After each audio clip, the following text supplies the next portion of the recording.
Det er sidste øjeblik med Cornelia. Hver gang. Det er hver gang, man. Vi er stadig i Tokyo. Og det er vores taxa. Nå, jamen altså, hvad fanden? Vi laver sgu ind.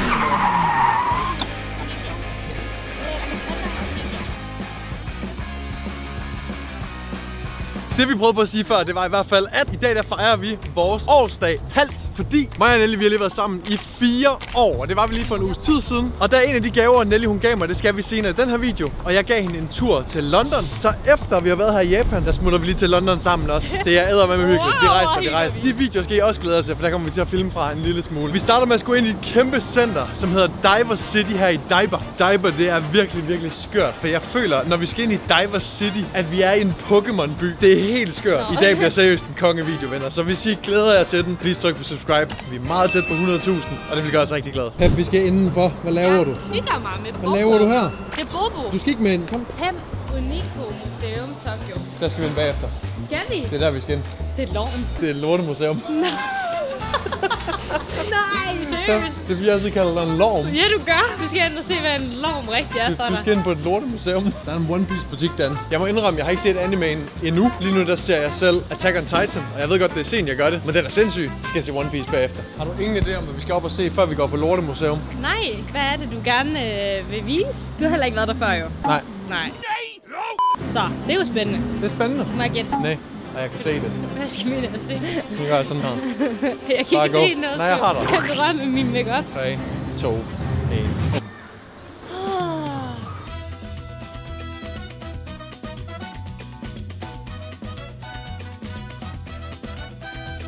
Det er Ghibli-butik, Pep. Jeg vil have den her.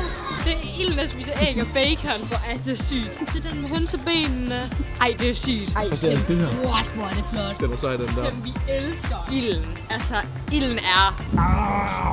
Prøv at høre, hvis I ikke har set Ghibli-film, se dem. Ej, Pem, for fanden, vi er kun lige i entréen. Det er Totoro, der lige laver humidifier. Pem. Hvor er det sejt. Det er en lille en af butikkerne. Ej, hvor er de charmerende, hva'? Der er Uno med Totoro. Ej, stop. What er det? Pep, det her det er det bedste. Det er lige før jeg vil have den. Den kolde mønt her. Ej, hvor er den flot. Den er jo fantastisk. Okay, vi har købt så mange ting. Vi viser dem til jer senere. Der er flere ting, jeg godt kunne tænke mig, men jeg skal lige tænke over dem, fordi det kommer til at koste mig et par tusind. Skat, jeg har fundet noget. Hvad så? Det er den helt rigtige candyfloss i Japan. Altså, den er bare regnbuefarvet og Prøv flot. at se den der er bag. Base. Hvad har du lige lært? Jeg spurgte lige damen, hvad det her det betød, og det betyder poop. Så næste gang jeg skulle tage lidt, så der ingen, der ved, hvad jeg mener, når jeg gør sådan her, så jeg ikke. Der er seriøst en turguide på. Vi står og siger lort. På vores årsdag.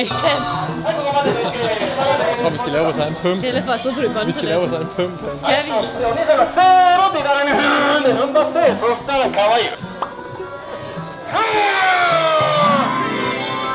Okay! Please stand up. Du har lavet en pøm, Pem. Wow. Lollipop time.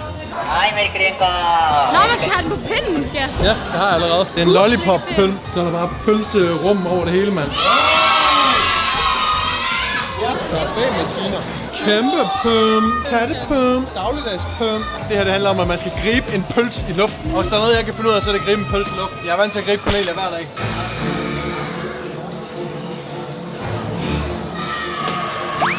Ej!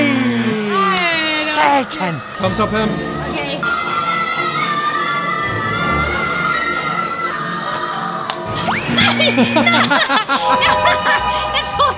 Du er lorm, Pam. Vi går lige 7-Eleven til en lille romantisk middag efter vores poop-eventyr. Jeg troede aldrig, det ville stoppe. Vi har været inde i 7-Eleven og købt nogle corn dogs. Og hvis der er noget, jeg elsker, så er det corn dogs. Og hernede i Japan, der får man altså også nogle her dippelser med, kan man sige. Døber dem. Der er noget ketchup og noget sennep. Hvordan fanden åbner man det her?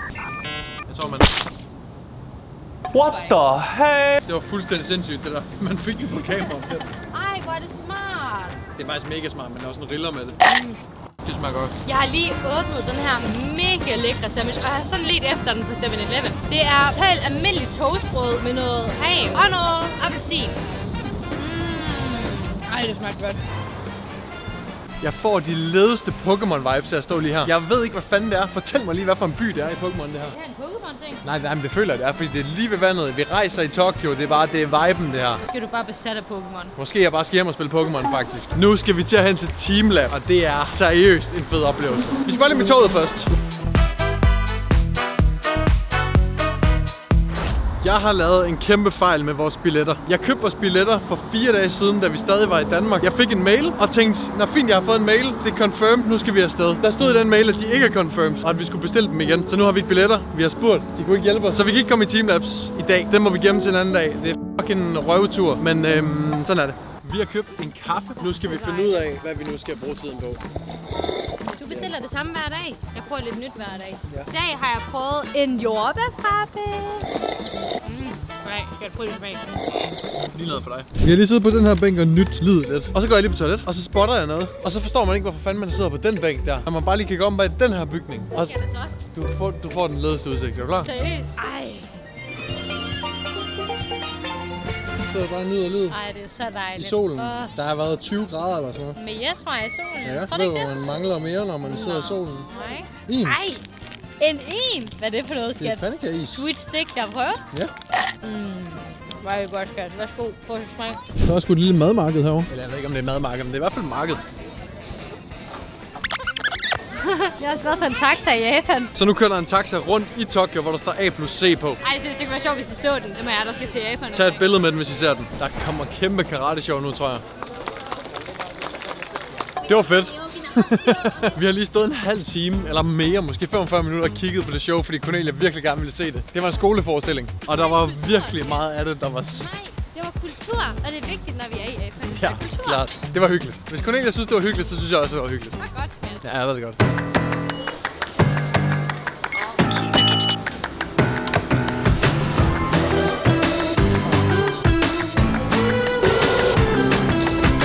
Og så er vi færdige med at rejse metro. Nu er vi tilbage i Shibuya. Vi var her første og anden dag. Det er fordi, vi skal have en guided tur lige om lidt. Hvad har du købt? En kage med ost. Er det rigtigt? Vil du smage først? Det kan jeg godt.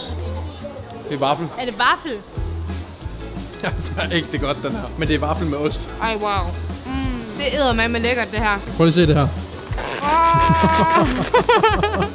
Vi sidder her lige ved sådan en Hachi-statuen fra den her. Hunden, der altid kommer tilbage. Her sidder vi og venter på vores guide til vores foodtur. Og Alec, han tror, at det er en kvinde, der hedder Deep, og jeg tror, det er en mand, der hedder Deep. Jeg ved ikke, jeg tror, man kan være begge dele, eller man hedder Deep. Well, I mean, even 6 years ago, I was getting ridiculous. Så er vi simpelthen på tur med vores guide. Det bliver spændende. Det bliver fucking godt der. Vi skal spise 6 forskellige ramen-skåle. Ja, og lad os lige sige, at det var en mand. Stop.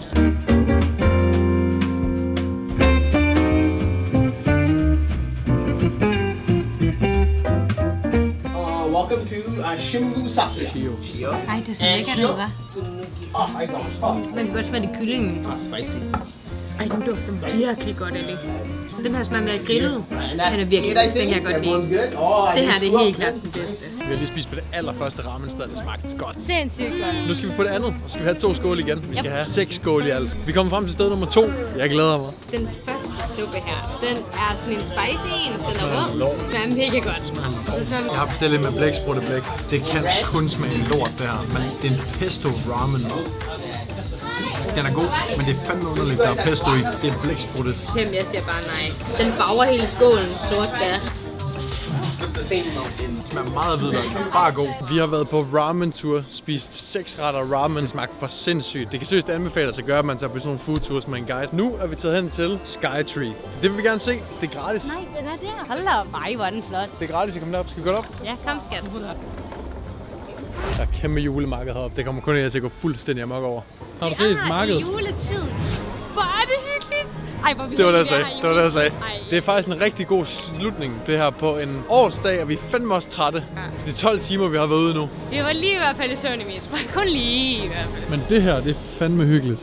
Der er en Kirby-café herinde. Alt maden er Kirby. Hvor er det mærkeligt, Pim. Hvis det ikke var fordi, vi lige havde spist, så skulle jeg have en Kirby-pizza. Ja, ej, den ser også god ud. Det er fucking stort. Og vi må nøjes med at se det sådan her, fordi tickets er sold out. Vi er endelig tilbage på hotellet.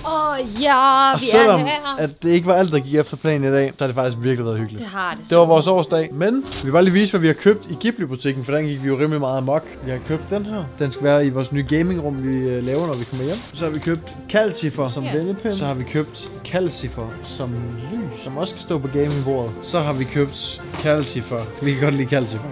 Koppebæger. Så stiller man en varm kop på. Så har vi købt Totoro som humidifier. Den puster luft ud. Og til sidst har vi købt Totoro.